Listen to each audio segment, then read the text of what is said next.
What's up and good day mga boss? Welcome back dito sa aming shop, Iming Ace Airsoft. Date today is May 21, 2026. So meron tayong 3 units na for shipping, isang WE na brand, nasa mid-end class na units natin to. Then dalawang budget meal na brand, isang double bell and isang ENC. So proceed tayo sa first unit, WE Dragon 7.0 kay Boss Raniel of Isabela. So si Bossing kumuha na to sa atin dati nung Novreach SSP5, yung pinaka high-end natin na unit. So unfortunately out of stock na siya. Then maghihintay ulit kami ng bagong shipments namin. So si Bossing WE Dragon na 7.0. So ito yung pinakamahabang pistol. Then guys, ito rin yung pinakamalakas na pistol. So ranging to, nag-check kami ng FPS dati is around 400 to 415 FPS. Ayan. So full metal, metal yung slide, metal itong buong lower frame, tsaka itong front part niya metal din. Then naka-split slide siya, so ito lang. So advantage ng ganyan, mabilis yung cycle ng slide. Ayan. Then kabilang side, ito. So guys, kung naghahanap kayo ng mga, kung ang hanap nyo pala ay yung pinakamalakas na pistol, so ito yun. Then, yan, so si Bossing, syempre meron siyang free na isang magazine dito sa mismong unit. Then, kumuha rin si Bossing ng 4 na extra magazine. So, maglalaro ata si Bossing.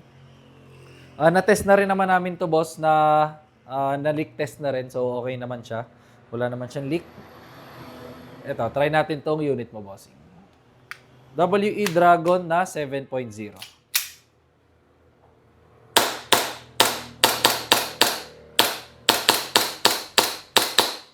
Slide lang. So sobrang solid ng ng blowback. So kapag ganyan guys, release magazine, and then release the slide, rest the hammer by pressing the trigger for safety purposes. Yan. Dragon na 7.0. Tapos, next unit is Double Bell 723 kay Boss Edwin of Chaong, Quezon. 723, ito yung 1911 na classic. Full metal din, metal yung slide, metal yung lower frame. Then napaka lang ng design niya. Para napaka low-key lang. So wala masyadong complications or anything. Though working tong thumb safety tsaka grip safety niya. Kabilang side, ito. Then guys, double bell nga pala, pakita ko na rin, is may kasama siyang hard case.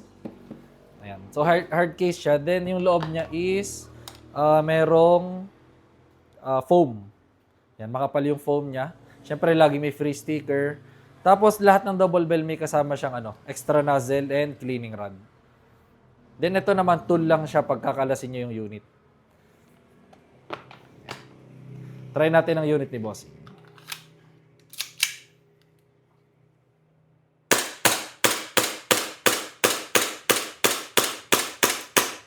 Slide lang. Next unit is ENC 1106 kay Boss Ernesto of Naga City, Camarines Sur. Ito unit ni Bossing 1106 ng ENC is ito yung Glock 17 Gen 4. So kapag Glock guys, metal yung slide, polymer yung lower frame. Then ang isang napakaganda sa ENC is complete marking siya. Complete na naka-engrave yung markings, hindi naka-print out. Yan. Yun yung advantage ni ENC, though wala siyang kasamang gun case. Pero yung mismong marking sa slide, panalo kayo doon. Yan. Tapos si Boss Do, ito may kasama na rin siyang magazine, syempre. Then nag-avail din si Bossing ng dalawang Glock magazine. So Bossing, ang extra magazine is WE na brand. Compatible naman siya dito, working very fine. Nag-aano rin siya, nagsa-slide lock, everything.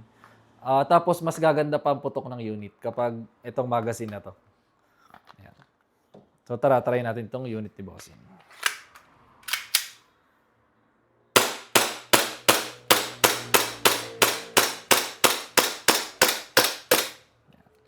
So mahina lang yung gas. So guys, kapag mahina yung gas, hindi talaga siya magsa-slide lock. Kasi syempre, hindi niya na re-reach yung full full slide action. Ayan. So slide lock. Kapag locks naman guys, hindi niyo na kailangan ibaba to. So release magazine, then hatakin na lang tong slide.